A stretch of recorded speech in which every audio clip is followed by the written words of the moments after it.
여러분 살다 보면 마음에 말이 남을 때가 있어요. 생각에 기억될 때가 있다는 것이죠. 어떤 말은 한 시간을 들어도 마이동풍격으로 소기의 경읽기로 그냥 지나가는데, 어떤 말은 슬쩍 지나간 말인데도 그게 마음에 탁 남을 때가 있어요. 저는 중학교 졸업식 때 우리 담임 선생님이 하신 말씀이 잊지 않습니다. 졸업은 끝이 아니고 시작이다. 그게 이상하게 기억이 되고 내 삶의 교훈이 돼요.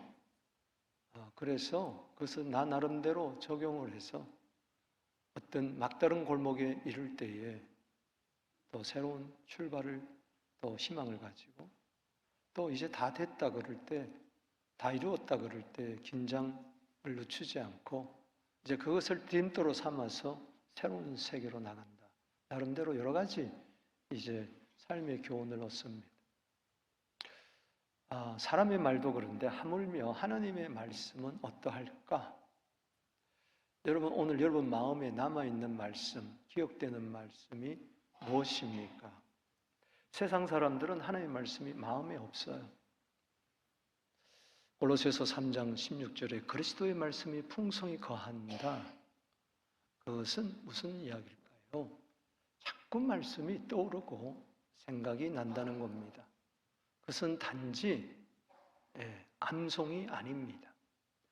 잠언 3장 3절, 7장 3절에 보면 마음판에 새겨준다.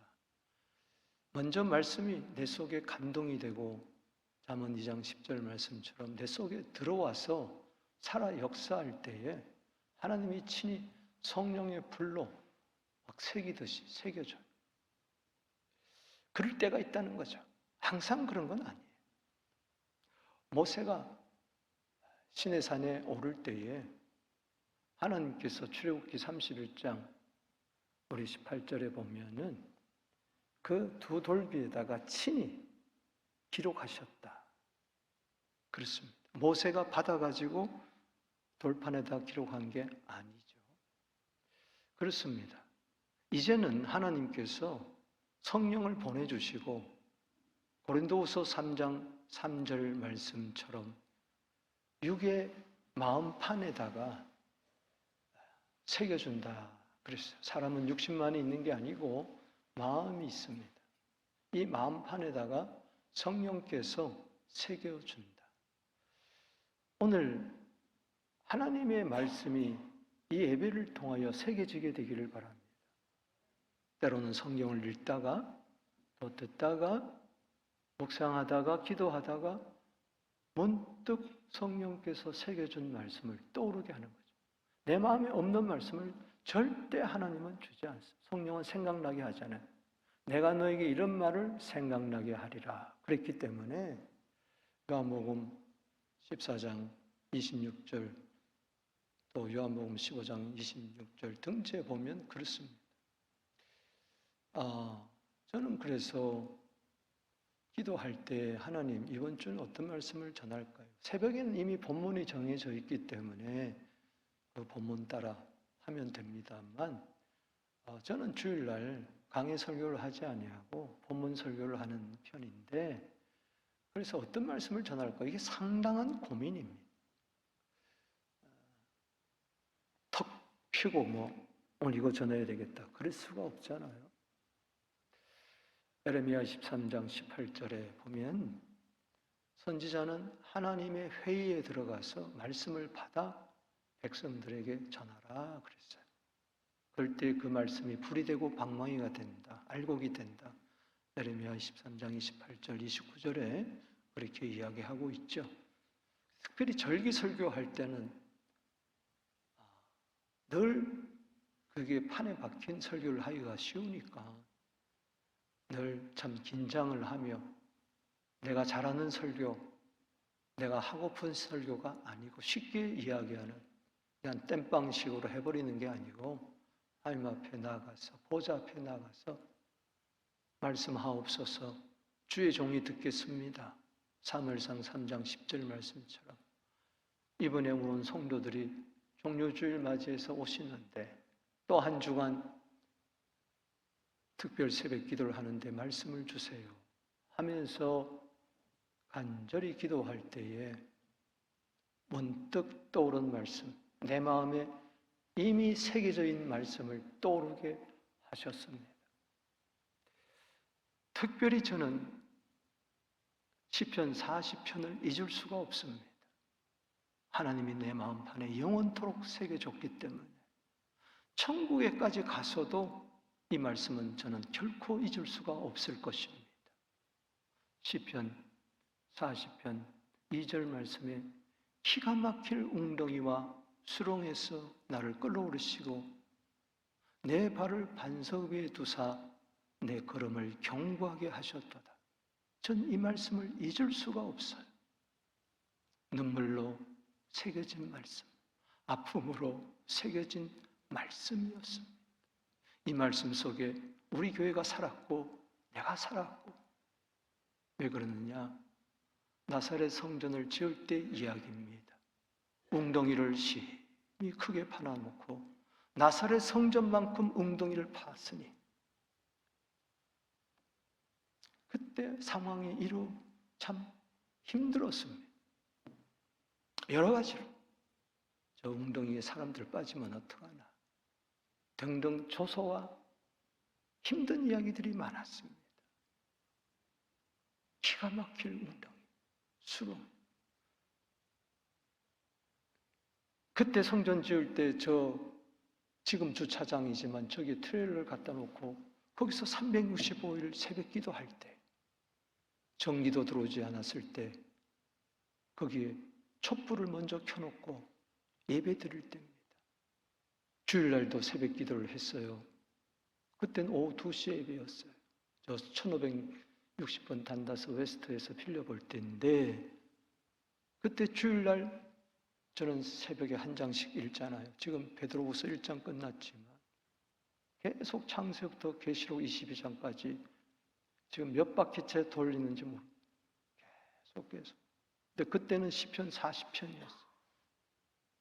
그냥 말씀을 준비하려고 할 때 미리 나와서 또 읽고 하면서 전하는데, 그때는 감동이 없었는데 이제 본문을 성도들과 함께 교독하는데 2절 말씀이 탁 낚싯바늘에 걸리듯이 기가 막힐 웅덩이와 수렁에서 나를 끌어올리시고, 왜 이게 은혜가 됐느냐? 말씀드렸듯이 기가 막힐 웅덩이와 수렁이 크게 파여져 있었어요. 그게 생각이 나요. 여러 가지 건축 상황, 어려운 것 생각하니까 눈물이 피오듯이 쏟아지. 하나님, 우리 교회가 지금 기가 막힐 웅덩이와 수렁을 파놓고 어떻게 하면 좋습니까? 특별히 마지막 절 시편 40편 17절에 나는 가난하고 궁핍하오나, 교회 재정이 없고 건축 재정이 없고 이거 어떻게 하면 좋습니까? 땅만 겨우 사고 나머지는 다 은행 빚으로 짓고 있는데 이거 어떻게 하면 좋습니까? 은행 빚도 한꺼번에 나오는 거 아니잖아. 조금씩 나오는데 친척 따라서 나는 가난하고 궁핍하오나 주는 나를 생각하시오. 나를 생각해 줄 분은 주님밖에 없구나. 우리 교회를 생각해 줄 분은 주님밖에 없구나. 나는 가난하고 궁핍하오나 주는 나를 생각하시오. 주는 나의 도움이시오. 나를 건지시는 이시니라. 나의 하나님이여, 지체하지 마소서. 설교를 마치고 성도들 기도하고 한 7시 조금 넘어서 저는 이 말씀을 붙들고 울기 시작합니다. 하나님, 1절, 2절, 3절, 4절, 17절까지 읽고 또 뒹굴고 읽고 뒹굴고 하는 가운데 어느덧 12시가 되었어요. 이제는 2시 예배 가야 되기 때문에 교회 집에 가서 옷 갈아입고 급히 나가는 바람에 큰 교통사고를 났습니다. 난리가 났어요. 내가 빨간 신호등에 그냥 지나간 거죠. 너무 취해가지고. 그때는 막 비몽사몽이었어요. 이 말씀이 은혜가 돼가지고. 그렇다고 해서 오해하지 마십시오. 말씀 충만하면, 은혜 충만하면 교통사고 나는구나, 그게 아니고 내가 부주의했죠. 늦게 출발하는 바람에 빨리 가려다가 빨간 신호등에 모르고 지나갔어요. 그것도 모르고. 바로 이 보남도로프하고 스케원에서 나오는 길, 거기 외환은행이 있는 그 사거리에서. 그래서 경찰이 오고 난리가 났어요. 다행히 나도 안 다치고 그 밴에 탔던 어린아이도 안 다치고 남편, 아내도 안 다치고 그랬어요. 시기를 보니 2시가 넘어갔어요. 그래서 제가 교통경찰한테 내가 목사인데 2시에 예배 드려야 되는데 뒤처리 좀 해주시고 나를 좀 교회당에 좀 데려달라. 설교를 해야 된다. 그랬더니 교통경찰이 오케이, 걱정하지 말라고, 내가 데려다 주겠다고. 왜 진작 이야기하지? 그러면서 나를 데려다 줬어요. 주차장에 조그만 그 몇 대 된 주차장에 사람들이 나와가지고 장로님들이 나와서 안절부절하고 있어요. 그때 이치훈 장로님도 나왔어요. 그날의 장로님이 기도 순서였어요. 기도했어요. 그런 사연이 있는, 그래서 그때 시편 40편을 설교를 했어요. 간증적으로 설교를. 따라합시다. 기가 막힐 웅덩이와 수로. 예수님 왜 이 세상에 오셨습니까? 기가 막힐 웅덩이와 수렁에서 우리를 끌어올려 주시려고. 어제나 오늘이나 영원토록 동일하신 주님. 저는 왜 하나님이 오늘 이 말씀을 전하게 하셨는가? 난 이유는 모르지만 오늘 분명히 기가 막힐 웅덩이와 수렁에서 우리 교회를 다시 한번, 여러분 가정을, 우리들을 건져주실 줄로 믿습니다. 오늘 40편 7절 말씀에 예수님이 이런 말씀을 하세요. 그때 내가 말하기를 내가 왔나이다. 나를 가르쳐 기록한 것이 두루마리 책에, 성경책에 있나이다. 무슨 말씀입니까? 시편 40편은 메시아 시입니다. 메시아가 이 땅에 오셔서 구원할 것을 이야기해주고 있는데 40편 6절 말씀에 보면 주께서 내 길을 통하여 내게 들려주시기를 제사와 예물을 기뻐하지 아니하시고 번제와 속죄제를 요구하지 아니하신다 하신지라. 이게 무슨 이야기입니까? 구약 시대에 속죄의 제사를 드리기 위해서 양이나 소나 염소나 황소 이런 거 하나님이 그거 원하지 않는다는 거예요. 그거 매일 범죄다 내가 죽이고 또 죽이고 또 피 흘리고 또 뿌리고 나는 단번에 제사를 원한다. 어느 날 영원 세계에서 하나님 아버지께서 아들에게 이야기하는 겁니다. 나는 제사와 예물을 기뻐하지 아니한다. 번제와 속죄제를 요구하지 아니한다. 그럴 때에 하나님의 아들이 말을 합니다. 아버지께 말을 합니다. 내가 왔나이다. 나를 가리켜 기록한 것이 두루마리 책에 있나이다. 앞으로 성경 66권이 완성될 것을 바라보며 1400년 동안 40여 명의 저자를 통하여 완성된 성경, 그 핵심 주제는 뭐냐? 요한복음 5장 39절에 이 성경은 나에 대해서 기록한 것이다. 할렐루야. 그래서 그 말씀을 이루시려고 아버지, 이제는 더 이상 염소의 피가 아니고 송아지의 피가 아니고 양의 피가 아니고 아들의 피를 원하시는군요. 내가 사람이 되어 이 세상에 나가겠습니다. 그래서 말씀이 육신이 되어 우리 가운데 오신 것입니다. 왜? 아버지의 뜻을 이루시려고, 기뻐하신 뜻을 이루시려고. 8절 말씀에 이렇게 이야기합니다. 나는 주의 뜻 행하기를 즐기오니 주의 법이 내 심중에 있나이다. 아멘. 그의 말씀, 아버지의 말씀, 마치 이사야 6장 8절에 내가 누구를 보내며 누가 우리를 위하여 갈고 할 때 내가 여기 있습니다, 나를 보내주시옵소서. 그런 말씀이죠. 내가 왔나이다. 여러분, 예수님의 오신 목적이 있습니다.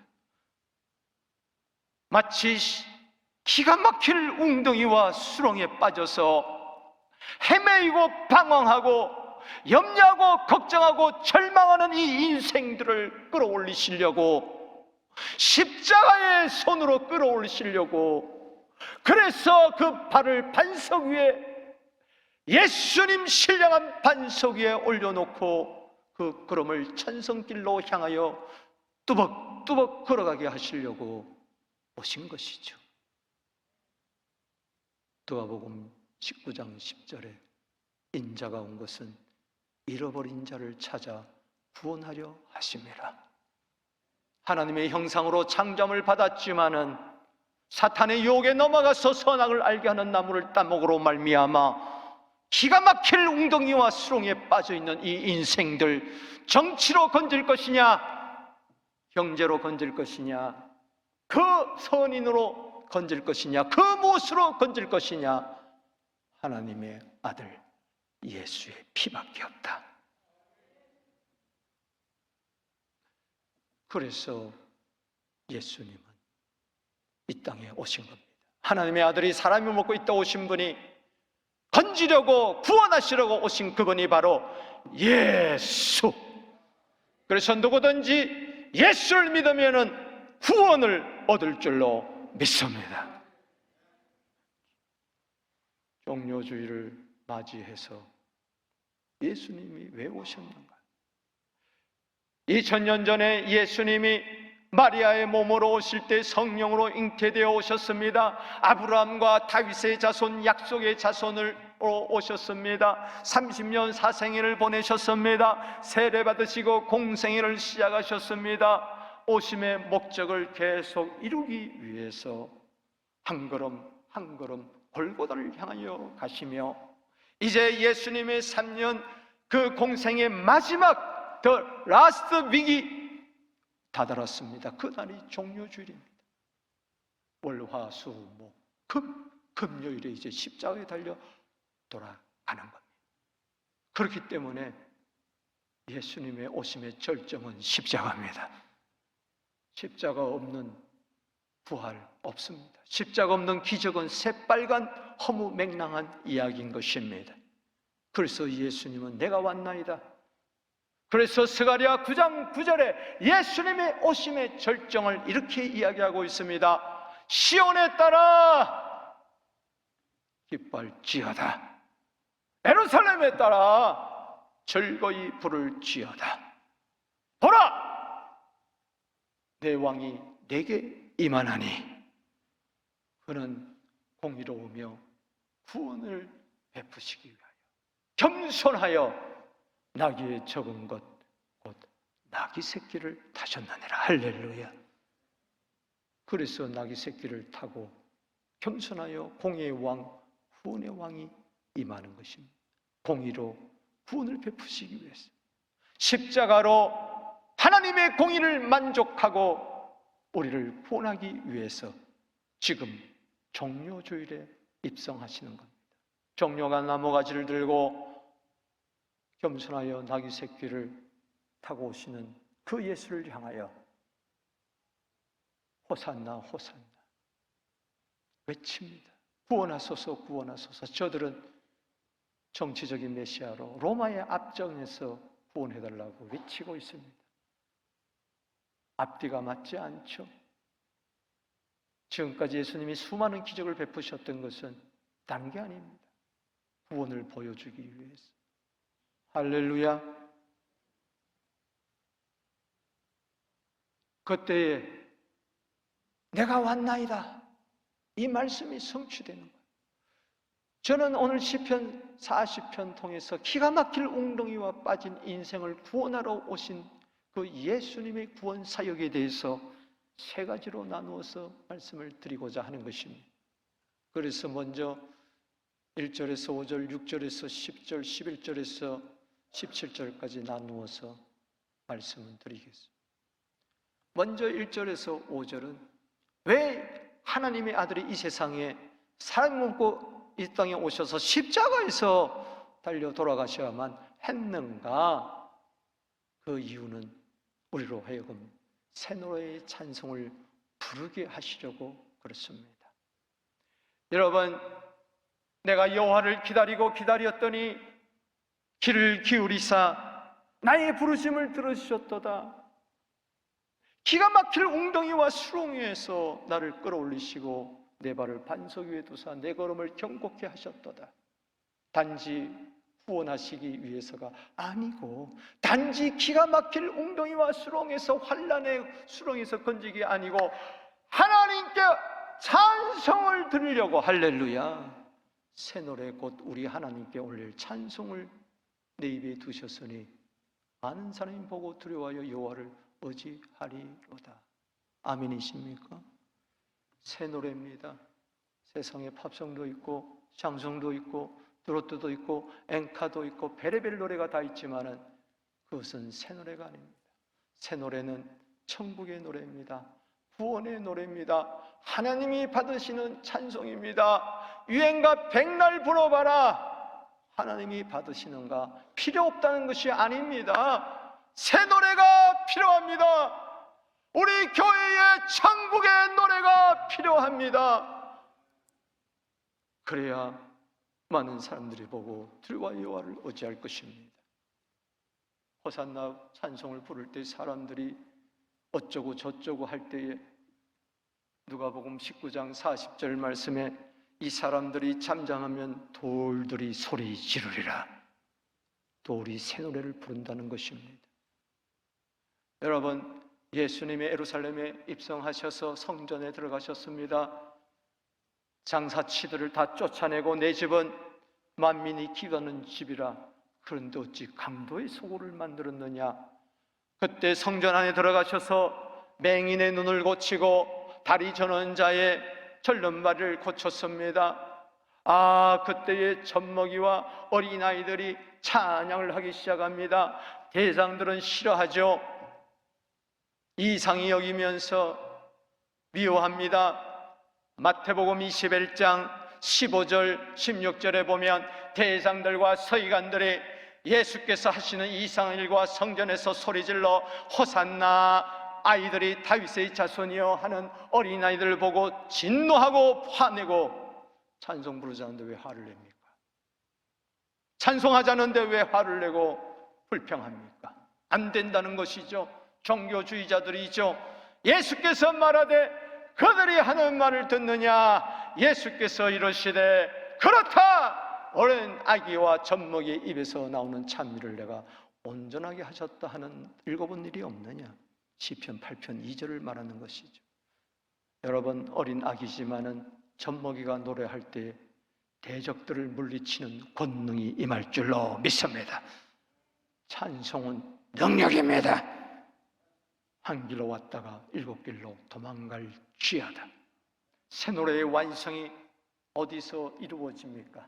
계시록 5장 9절 말씀에 보니 천상의 새 노래가 불러지는데 두루마리를 가지고 인봉을 떼시기에 합당하시도다. 내 생물과 24장로들이 일찍이 죽임을 당하사 각 족속과 백성과 방언의 나라 가운데 사람들을 피로 사서, 따라합시다, 피로 사서.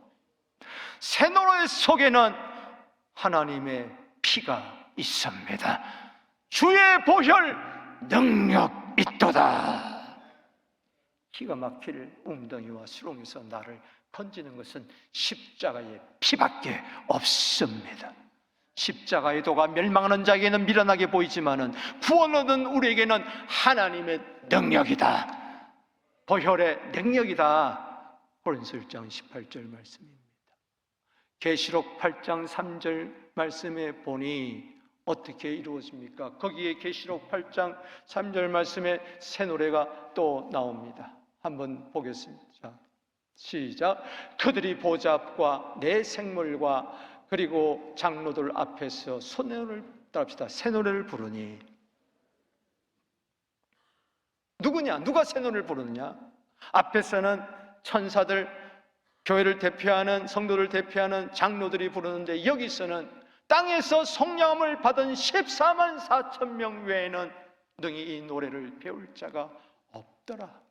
구속함을 받은 자 14만 4천 명, 바로 상징적인 숫자죠. 이들이 계시록 7장 9절에 각 나라 족속 백성 방언에서 구원하심이 우리 하나님과 어린 양이 있도다. 흰옷을 입고 손에 정려나무가지를 들고 구원하심이 우리 하나님과 어린 양께 있도다. 아멘이십니까?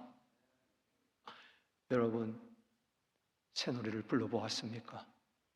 지금도 새 노래를 부르고 계십니까?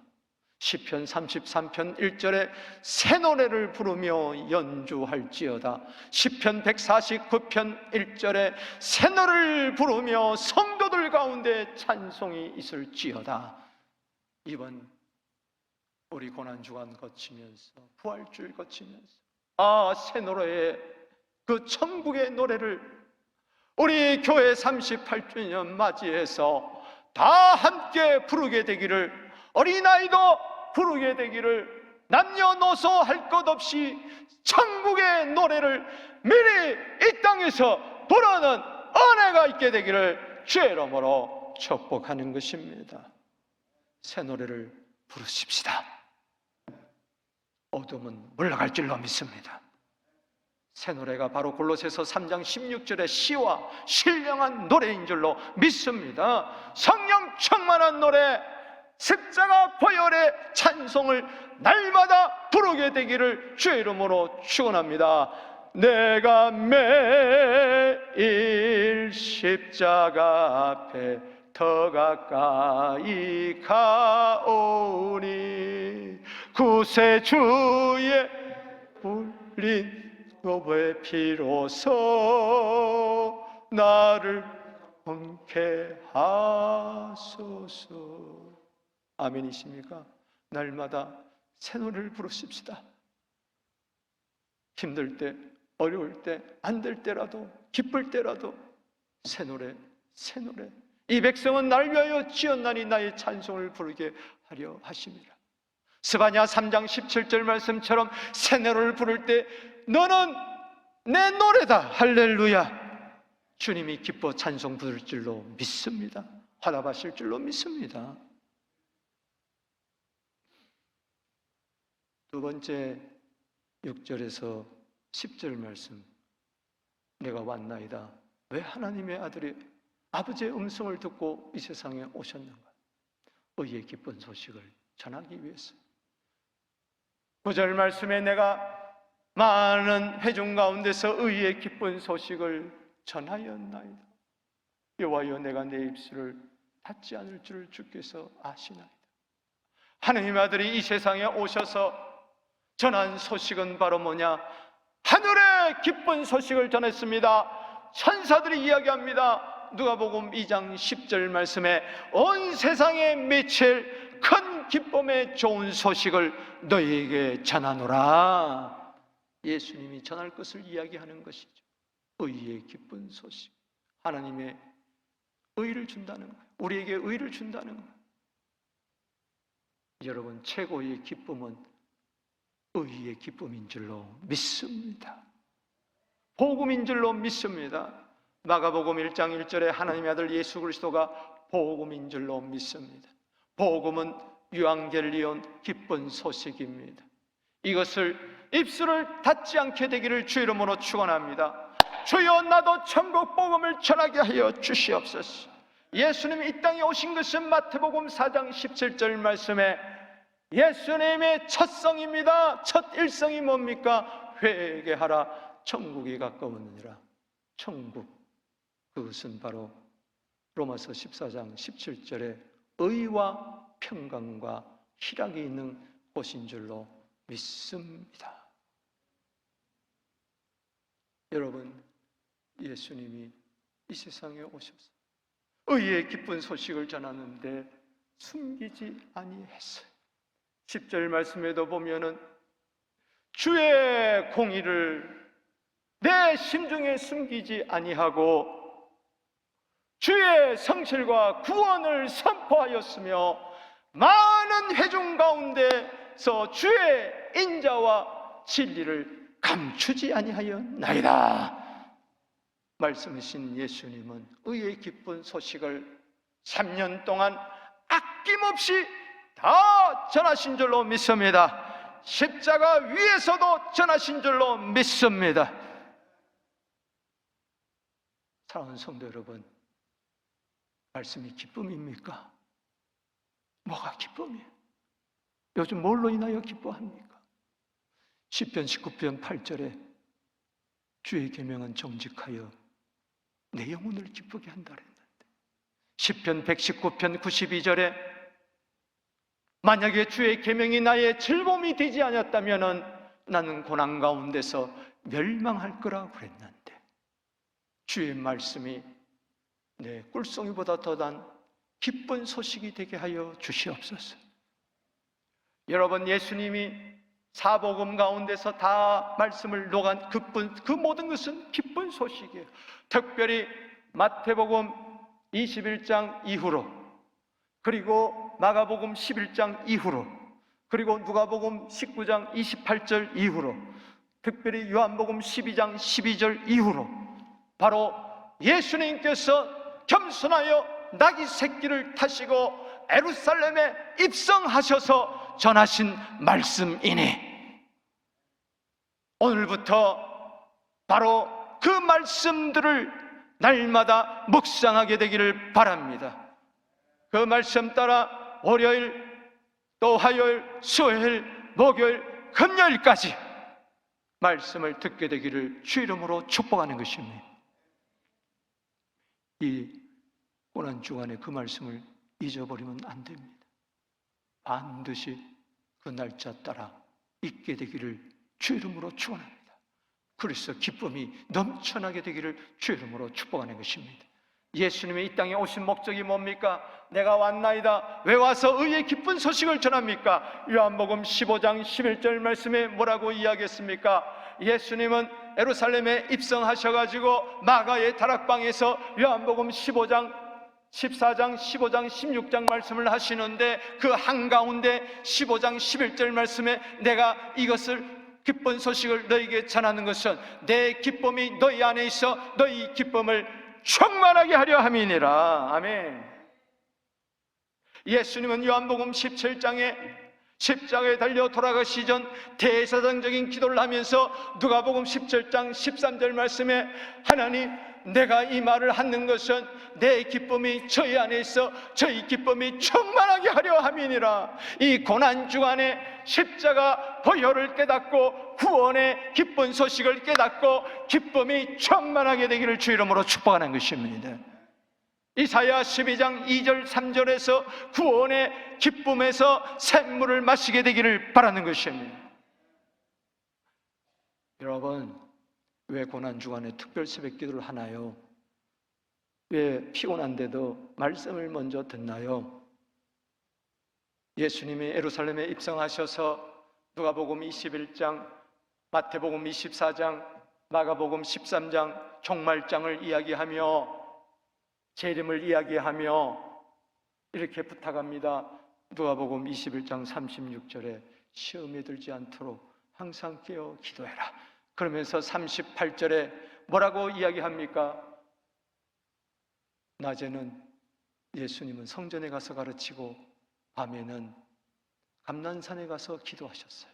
아침 되면은 예수님이 성전에 나와 말씀을 가르칩니다. 언제부터? 새벽부터.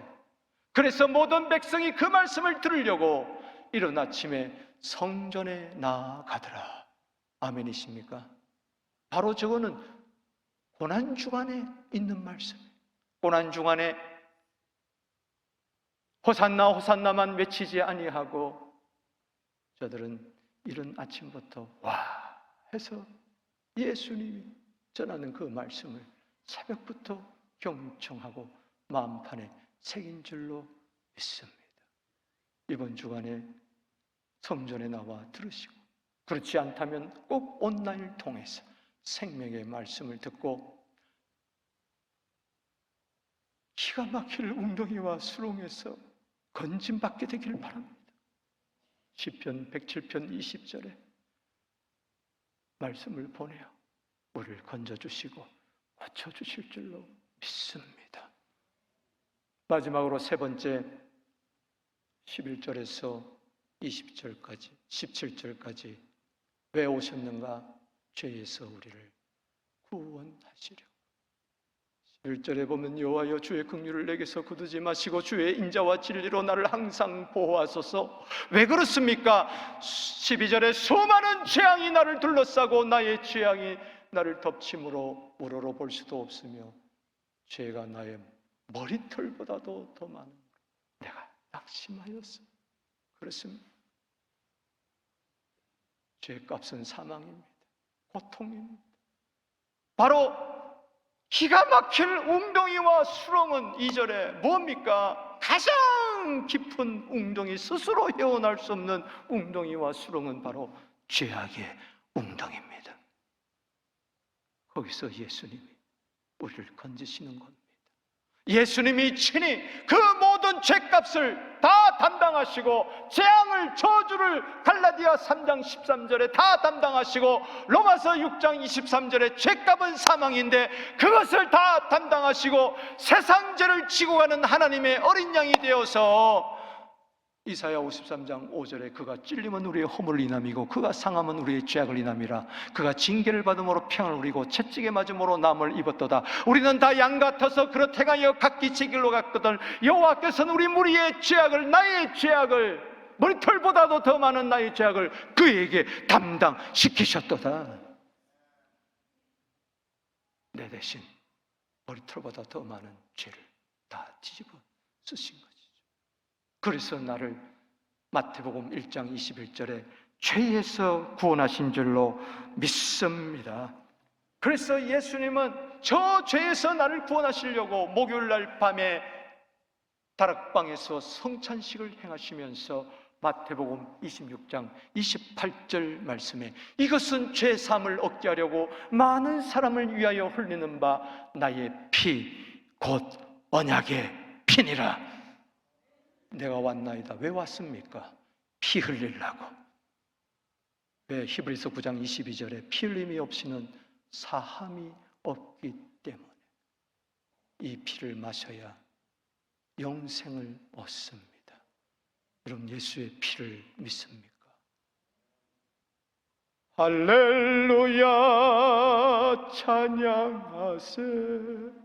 내 모든 죄 사함받고 주 예수와 동행하니 그 어디나 하늘나라.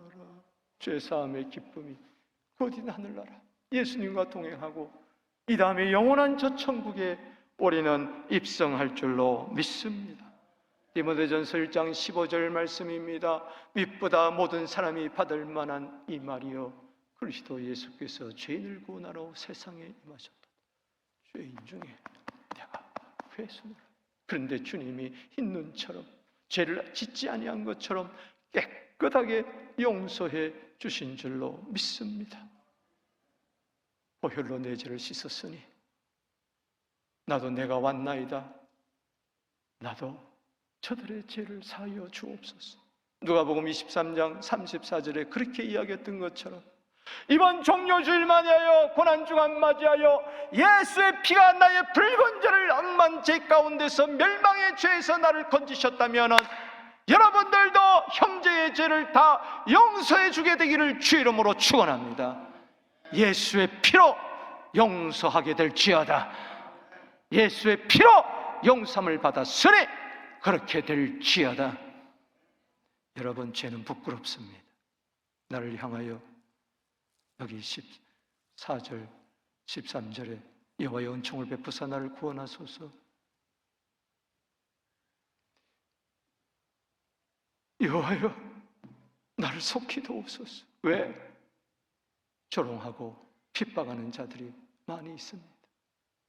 나의 생명을 멸하려 하는 자들 다 수치와 낭패당하게 하시고, 나의 해를 기뻐하는 자들은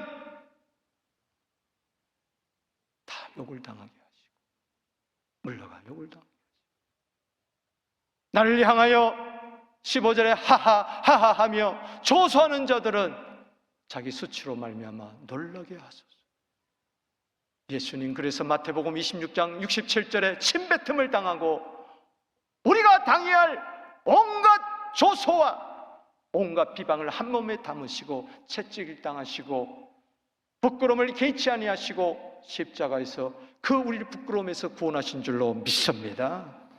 죄의 부끄러움이 얼마나 무서운지, 그 수치가 얼마나 욕된 것인지 주님이 대신 침뱉음 당하시고 주먹질 당하시고 손바닥으로 맞으시고 발가벗긴 채로 우리를 모든 죄에서 수치에서 구원해 주셨습니다. 그뿐입니까? 저는요, 말씀드렸잖아요. 기가 막힐 웅덩이와 수렁에서 가난하고 궁핍했을 때에 그 말씀 통해서 그때부터 재정이 풀리기 시작해가지고 건축 현장에 성도들이 막 헌금을 가지고 왔어요. 그래서 완공을 할 수가 있었어요. 바로 17절 말씀에 응답이 된 겁니다. 나는 가난하고 궁핍하오나 주는 나를 생각하시오니 주는 나의 도움이시오 나를 건지시는 자시라. 나의 하나님이여 지체하지 말아 주시옵소서. 지체하지 마소서. 지금도 그래요. 여러분, 진짜 가난의 웅덩이 속에 처박혀 보세요. 예수님은 우리를 죄에서 부끄러움에서 구원할 뿐만 아니라 가난에서도 구원하신 줄로 믿습니다. 믿으세요. 내 믿음대로 될지어다. 고린도후서 8장 9절 말씀에 주 예수 그리스도의 은혜를 너희가 알거니와 부요하신 자로서 너희를 위하여 가난하게 되심은 그의 가난함을 인하여 너희로 부요하게 하려 하심이라. 주님, 우리 교회가 고린도후서 9장 8절 말씀처럼 주 예수 그리스도의 은혜가 풍성하여 모든 일에 넉넉하여 모든 착한 일을 넉넉하게 하게 되기를 주의 이름으로 축복하는 것입니다. 세상은 넓고 할 일은 많습니다. 주여, 우리 교회에 영권, 인권, 물권까지 주셔서 시대적인 사명을 감당하게 하여 주시옵소서. 단지 가난해서 기도하지 말고 이 가난이 하나님의 영광을 가리울 수가 있으니 하나님, 내가 때거리 없어서 죽는 것은 좋지만은 세상은 넓고 할 일을 많아 곳곳에서 도와달라고 마게도냐에서 건너와서 우리를 도우라고 하니 천국 복음을 전해야 될 것이고 구제의 복음을 전해야 될 것이니 주여, 우리 교회 성도들 하시는 손위에 복의 복을 다하여 주시옵소서. 누가복음 6장 38절에 흔들어 넘치도록 안겨 주시옵소서. 그렇게 되기를 주의 이름으로 축복하는 것입니다. 말씀을 맺습니다. 읽어보겠습니다. 시작. 예수님은 하나님의 뜻을 따라 이 땅에 오셨다. 그 오심의 절정은 십자가 지심에 있다. 하나님의 아들, 왜 이 땅에 오셨는가? 기가 막힐 웅덩이와 빠진 자들을 건지시고 새 노래 찬송을 부르시게 하기 위하여 이를 위해 의의 기쁜 소식을 전하시고 때 속의 죽음으로 죄와 저주에서 우리를 구원하셨다. 아멘이십니까? 아멘이십니까?